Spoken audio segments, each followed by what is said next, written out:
সকলকে আরো একবার স্বাগত জানাই। তোমরা জানো যে আজ 30শে নভেম্বর ডাব্লিউবি কনস্টেবল এর পরীক্ষা ছিল এবং আমি আশা করি প্রত্যেকের পরীক্ষা ভালো হয়েছে। এই পরীক্ষায় টোটাল 4টি জেনারেল সায়েন্সের প্রশ্ন এসছে। তো এই প্রশ্নগুলো নিয়ে আমরা এখনই বিস্তারিত আলোচনা করে নিই। চলো, প্রথমটা বলেছে যে নিচের কোনটি মানবদেহের রক্ত তৈরিতে প্রয়োজনীয়। এই প্রশ্ন আমি যেরকম ইউটিউবেও করেছি সেরকম পেইড ব্যাচেও করেছি। সঠিক উত্তর হবে লোহা। নেক্সট কোশ্চেন এসছে যে ননস্টিক রান্নার বাসনপত্র কি দিয়ে আচ্ছাদিত করা হয়। এর সঠিক উত্তর হবে হচ্ছে টেফলন। এটা তুমি আমার পেইড ব্যাচের যে ডেইলি লাইফ কেমিস্ট্রি সেখানে চলে যাও, দেখো এখানে লেখা রয়েছে, আমি এটা তুলে নিয়ে এসেছি তোমাদের সামনে। নেক্সট কোশ্চেন এসছে যে প্রচন্ড ঝড়ের পূর্বে ব্যারোমিটারের পারস্তম্ভ দ্রুত নেমে যায় কেন।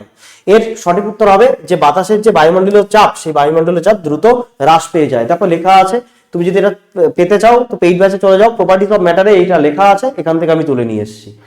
ঠিক আছে, নেক্সট প্রশ্ন, নিচের কোন পরিপাককারী ডাইজেস্টিভ এনজাইম মানুষের লালা রসে উপস্থিত। এই প্রশ্নটা নিয়ে কনফিউশন থাকতে পারে এবং কনফিউশনের প্রশ্ন। এই প্রশ্নের উত্তর টায়ালিনও হবে, অ্যামাইলেজও হবে, দুটোই হবে। আমার মতে দুটোই হবে, কারণ দুটোই তোমার এনজাইম এবং এই দুটোই তোমার লালা রসে উপস্থিত। বাট মেজারলি কোনটা থাকে, সব থেকে বেশি পরিমাণে থাকে অ্যামাইলেজ। তো আমার মনে হয় যে অ্যামাইলেজটাই সঠিক উত্তর হবে এখানে। ঠিক আছে, বাট টায়ালিন ভুল উত্তর নয়। ওকে, তো যে কোনো দুটোর মধ্যে তুমি এটার এগেনস্টে তুমি কমপ্লেন করতে পারো। তো আমার মনে হয় এটা ডাব্লিউপি সঠিক এই প্রশ্নের উত্তরটা সকলের সঠিক দেবে, যে যদি এই দুটোর মধ্যে তুমি যে কোনো একটা সিলেক্ট করে থাকো।